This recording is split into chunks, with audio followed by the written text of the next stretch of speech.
Hi everyone, this is Kathleen on the careers team. I hope you're doing well. Before we dive into today's lesson on offers and negotiations, I wanted to make sure that we covered NDAs, which stands for non-disclosure agreements.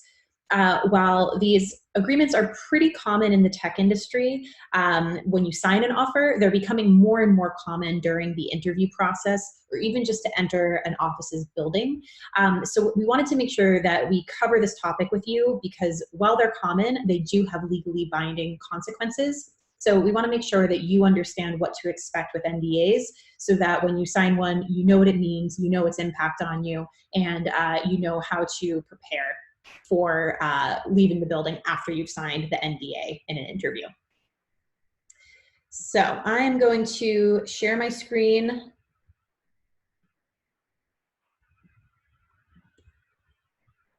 And we will dive right in.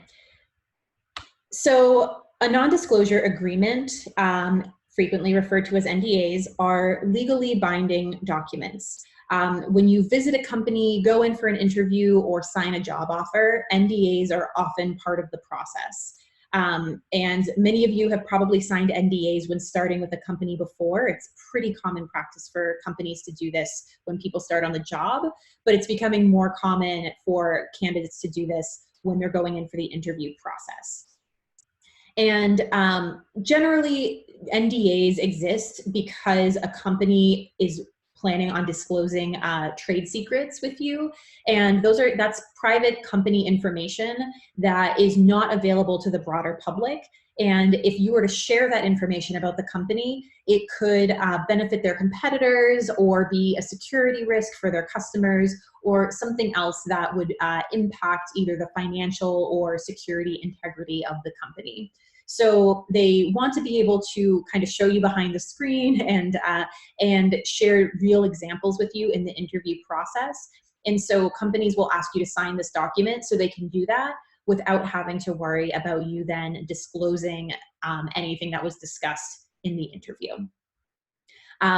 As with any legal document, read it thoroughly before you sign it. Make sure you understand what is in it. Ask questions if you don't. They're usually pretty straightforward. I'm going to show you an example of one in a few minutes, but it's not generally like a 30-page document or anything super hefty. It's usually pretty straightforward, saying that you will not discuss anything that is disclosed in the interview.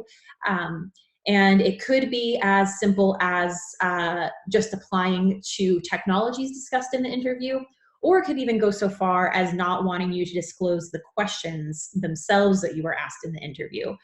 Some companies like to keep their interview processes a little bit more secretive so they can take their candidates by surprise. So reading it thoroughly and understanding what's in it is really important.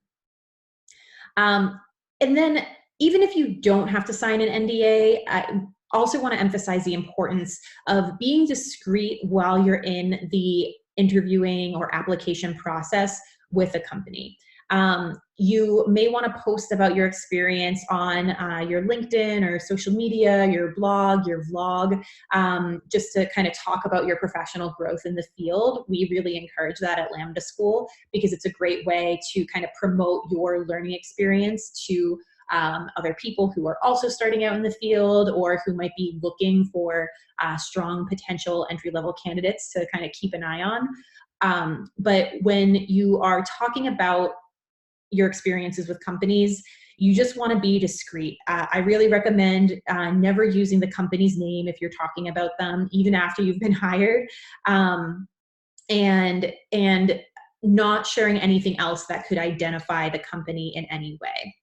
And even if what you're sharing on your social media or your blog or LinkedIn, whatever, is could not in any way be traced back to a specific company, you also just want to be professional. So even if you have a terrible interview experience with somewhere, you can post an anonymous review on Glassdoor about your experience, obviously, as long as you're not violating the NDA by doing that. But it also just reflects well on you to not have anything trash talking a company on your public facing profiles. You never know who might see that and what conclusions they might draw about you. So this is more of just like best practice in terms of how you present yourself on social media. But if the company were to see that, who interviewed you, or another company were to see it, they might decide that you're not a candidate that they would want to hire, because they wouldn't want somebody talking about their interview experience with them like that. So be discreet, be thoughtful, think about whether or not you would appreciate seeing a potential candidate post about your company in that way. And if you have any doubts, it's better to just not post it. And then if you sign an NDA, just make sure that you are really strictly following whatever is laid out in that agreement, so you know that you're not inadvertently in violation of anything that is in the agreement. And this is this is just a template from nondisclosureagreement.com. And this is a template of what is commonly used in the interview process. So as you can see, it's pretty high level. It's pretty straightforward. Don't share trade secrets.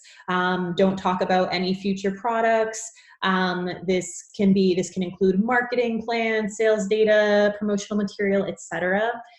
So pretty high level, pretty straightforward. There's no real secrets usually in these agreements or crazy fine print or anything like that. It's usually pretty straightforward, but this is what you could expect to see.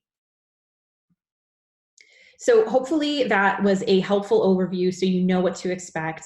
Ultimately, we just don't want to see you in a situation where you accidentally do something that could jeopardize your opportunity with a company or with another company. And given the legal nature of NDAs, we definitely don't want to see you in a situation where a company threatens to take legal action.